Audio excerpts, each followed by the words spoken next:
If you think power is just some kind of divine reward, a shiny crown placed on the heads of the righteous by a loving hand, then I invite you to step down into the ancient dust with us today.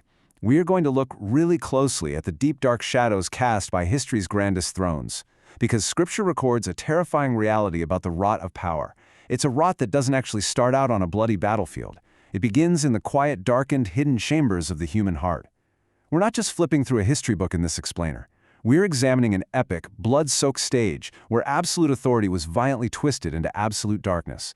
Scripture reveals a lineage of queens who didn't just passively wear their crowns. They weaponized them. They treated divine privilege as a literal blade, using it to carve out their own empires of dirt and blood. So let's bear witness to the architects of a curse that permanently stained the earth. The dogs shall eat Jezebel.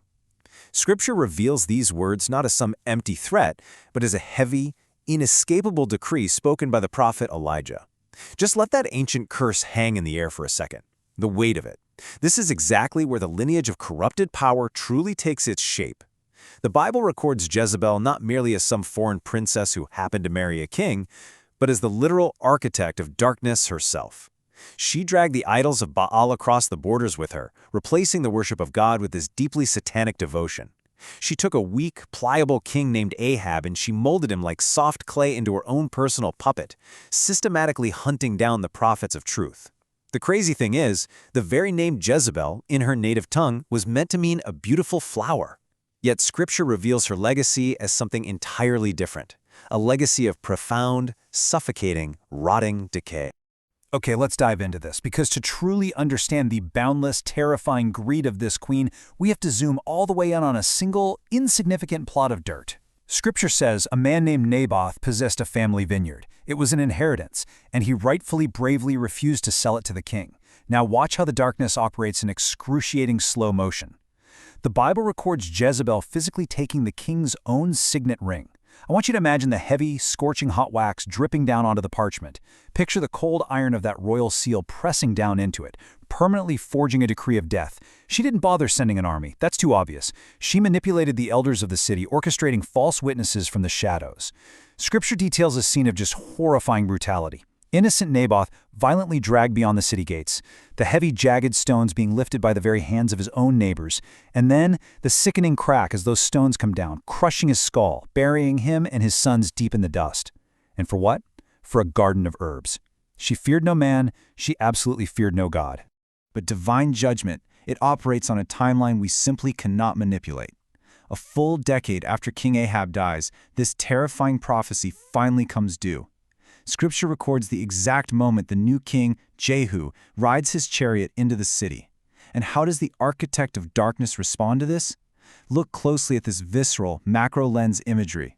She doesn't run. She doesn't hide. She stands defiant before a mirror. She takes heavy black coal powder, meticulously painting her eyelids, desperately trying to mask her impending doom with a cheap illusion of regal authority. But the power has already completely evaporated from her hands. At Jehu's command, the very eunuchs who served her turn against her in a heartbeat. Feel the absolute weight of her body as she is forcefully shoved from that high window. The rush of wind tearing past her face, the violent shattering impact against the hard cobblestones below. Scripture says the horses trampled her right then and there. And when they finally went out to bury a queen, they found nothing. Nothing but a skull, the feet, and the palms of her hands. The wild dogs had fulfilled the bloody prophecy to the letter. Part 1. Bloodlines of the curse. And this brilliantly illustrates the horrifying reality we have to confront today. Evil of this sheer magnitude, it doesn't just seep into the earth and disappear with the shattered bones of one dead queen. No, it mutates. It acts as a relentless, invisible parasite passed down directly through the royal bloodline. The curse is carried forward, pulsing in the veins of the next generation, actively seeking out new thrones to sit on, new victims to crush, and new ways to wage war against the divine. Scripture maps out this generational rot with just chilling precision. We start right up there with Jezebel's reign of idolatry in the north. Then we watch the curse migrate down south through her daughter, Athaliah, leading to a literal royal slaughter. And then centuries later, the exact same spirit of manipulation resurrects itself in a woman named Herodias at a bloody banquet. The Bible records this not as some series of weird historical accidents. This is an intentional, highly calculated spiritual war. It's a continuous multi-generational assault aimed directly at severing the messianic lineage. a desperate attempt to extinguish the light of the world before it could truly start to burn. Step with me into the freezing cold stone halls of the kingdom of Judah. The Bible records a scene here that is so incredibly barbaric, it completely defies all natural human affection. Athaliah, the literal daughter of Jezebel, receives word that her son, the king, is dead. And her reaction? It isn't grief. There are no tears. It is a cold, calculated, ravenous hunger for the crown. Scripture says she arose and destroyed the entire royal seed. Just picture the horrific gleam of a grandmother's sword, fully drawn against her own flesh and blood. The agonizing, chaotic cries of infants echoing violently against the cold palace walls as she illegally slaughters her way to the throne. But right in the middle of this demonic massacre, Scripture reveals this microscopic, fragile thread of hope. A woman named Jehosheba manages to steal away one single infant, little baby Joash. I want you to imagine the dust motes dancing in the dim, desperately quiet light of the temple storeroom. Listen to the frantic, muffled breath of that tiny baby, hidden away in the deep shadows for 6 agonizingly long years. He is the very last glowing ember of the entire line of David. For 6 whole years, Athaliah sat comfortably on a throne built entirely on the bones of her own grandchildren. But Scripture records the exact, pinpoint moment the illusion shatters into a million pieces.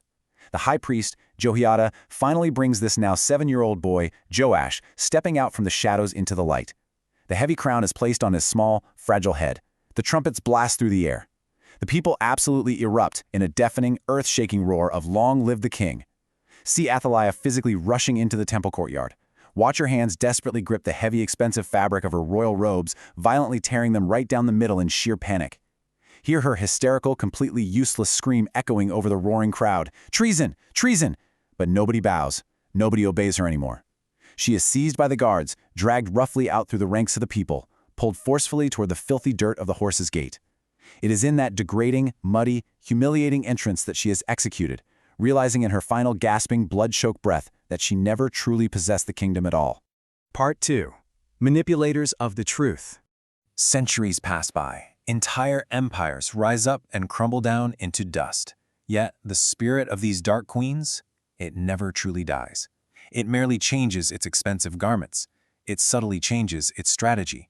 You see, when outright slaughter in the palace halls is no longer a viable option, the curse shifts away from the sword and moves right into the whisper, proving that those who thirst for illicit power will always find a way to manipulate the truth.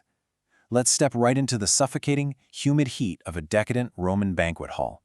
Scripture reveals Herodias, a woman who wielded raw lust and psychological manipulation just as lethally as Athaliah wielded a physical blade. She had entered into an unlawful, highly incestuous marriage with King Herod. And the prophet John the Baptist stood there as the lone, unshakable voice of truth, publicly condemning her adultery. Herodias' hatred for him was absolute. It consumed her. Just look at the sensory scene the Bible records here. King Herod's massive birthday feast. The heavy, intoxicating scent of spilled wine and roasted meat filling the air. The hypnotic, swaying, rhythmic dance of Herodias' own daughter, Salome, completely capturing the lustful, drunken gaze of the king and every single guest in that room. Herod rashly, foolishly promises the young girl absolutely anything she desires. And in that precise moment of drunken vulnerability, watch the mother carefully lean in. See her lips brush right against her daughter's ear, delivering a chilling, venomous whisper that would weaponize the king's own massive vanity directly against the prophet of God. The head of John the Baptist on a platter, that was the whispered demand. Scripture records the deep, sudden sorrow of the king, yet his fragile public pride chained him tightly to his drunken oath. Descend with me down into the damp, lightless, freezing Roman dungeon. Hear the harsh scrape of the executioner's heavy leather boots on the stone, the swift, brutal, metallic arc of the heavy blade through the air. The prophet's voice, the voice crying out in the wilderness, abruptly, violently silenced in the total dark. Now watch as that gruesome, dripping, bloody prize is carried all the way up into the brightly lit, silent banquet hall. It's placed directly into the trembling hands of a young girl, who then turns and hands it to her mother.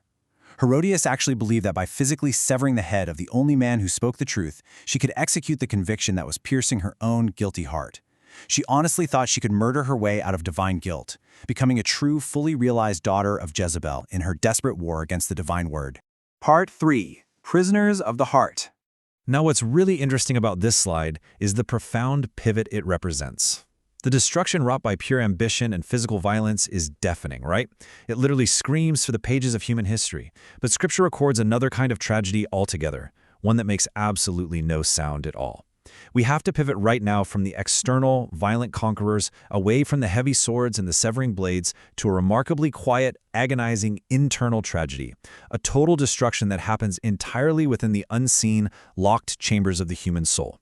The contrast here is just staggering. On one side, we have Jezebel and Athaliah. These are external conquerors. They shed literal rivers of human blood, aggressively grasping for earthly thrones, violently forcing the entire world to bow to their will. But then Scripture introduces us to Lot's wife, a woman who perfectly represents the internal prisoner. She wasn't out there building some grand empire of idols. She wasn't quietly plotting a bloody midnight massacre. She was passively, silently conquered by a burning, unyielding desire for her own past. She proves, without a shadow of a doubt, that you do not need to wield a sword to be utterly destroyed by your own corrupted desires. Feel the absolute suffocating tension of the desperate escape from the doomed city of Sodom. Scripture says this woman had the ultimate spiritual privilege. The divine judgment fire was literally about to fall from the sky, yet she was specifically chosen for rescue. The Bible records that the angels physically grasped her hand. I want you to imagine that supernatural, impossibly firm grip right on her wrist, physically pulling her out of the blast radius, dragging her toward salvation. They give her one single, absolute command: do not look behind you. The blistering, unnatural heat of the impending wrath is already prickling the tiny hairs on the back of her neck. She is out of the city gates. Her feet are physically moving across the dusty plain. But Scripture reveals the terrible tragedy of a divided heart. Her physical body was fleeing, yes, but her soul? Her soul was deeply tethered to the wealth, the comfort, and the profound wickedness of Sodom. Watch the fatal, heavy pause in her step, the slow, deliberate, incredibly desperate turning of her neck, the backward glance of a heart that flat out refused to let go of the flames. In that singular, microscopic fraction of a second, her disobedience triggers the divine judgment. Look really closely at the terrifying micro-narrative of her transformation. Scripture records that she became a pillar of salt. Try to imagine the cellular horror of it. The warm, living flesh instantly calcifying, the hot blood freezing solid in her veins as microscopic salt crystals aggressively, forcefully extract every single drop of moisture from her body. The rapid, racing beat of her human heart, terrified yet still longing, entirely, permanently encased in a hardened, gray, crystalline tomb. She stands there utterly alone beside the desolate, lifeless landscape of the Dead Sea. She's not a grand queen who lost a throne. She is a monument to a soul that almost survived. A permanent, terrifying physical memorial to a human heart that was freely offered salvation, but ultimately chose the gravity of a burning world instead. Part 4. Vengeance turned to ash. Let's move to and see how this builds into something even darker. Because the corrupted heart doesn't only manifest as royal greed or a quiet, tragic longing for the past. There is a deeply terrifying lesson waiting for us when we examine what actually happens when profound trauma and a desperate desire for justice are twisted. When righteous anger is hijacked by the very same spirit of darkness, it devolves into pure unholy carnage. Scripture records the incredibly painful story of Dinah, and exactly how this builds into a horrifying illusion of justice. Step 1 begins with a profound, undeniable violation. A highly privileged prince of the land, driven entirely by unbridled lust, violently takes her innocence. The trauma is incredibly real. The burning anger of her brothers, Simeon and Levi, is entirely justified. But look at step 2. The Bible records them engineering a false, deceptive covenant. They demand that all the men of the city undergo the incredibly sacred rite of circumcision to make amends. They take a holy, divine covenant with God, and they completely weaponize it into a tactical, military strategy. Which leads us straight into step 3, the demonic slaughter. They did not actually seek justice, they sought total annihilation, proving that when anger is completely unrestrained by divine law, it devolves into absolute unrestrained evil. Feel the chilling, heavy gravity of exactly how Scripture records the execution of this vengeance. It was the 3rd day after the men of the city had been circumcised. If you know anything about the body, it is the day when the surgical fever peaks, when the physical, localized agony is at its absolute blinding worst. The men are completely incapacitated, feverish, groaning in their beds. It is in this exact moment of utter, defenseless vulnerability that Simeon and Levi draw their heavy swords. They walk methodically through the quiet city streets, moving systematically from house to house. Hear the sudden bloody screams echoing off the stone walls as they slaughter every single male, stripping the entire city of its wealth, capturing the terrified women and children. They took the genuine trauma of their sister and used it as an excuse to engineer a satanic level of retribution. They became the exact same monsters they claimed to despise, proving to all of us that unregulated vengeance always turns true justice into ash. As we draw a thread through these ancient blood-soaked records, from the stolen vineyards stained with the innocent blood of Naboth, to the violently usurped thrones, to the echoing, desperate cries of massacres engineered in the dark, Scripture reveals an inescapable, terrifying truth.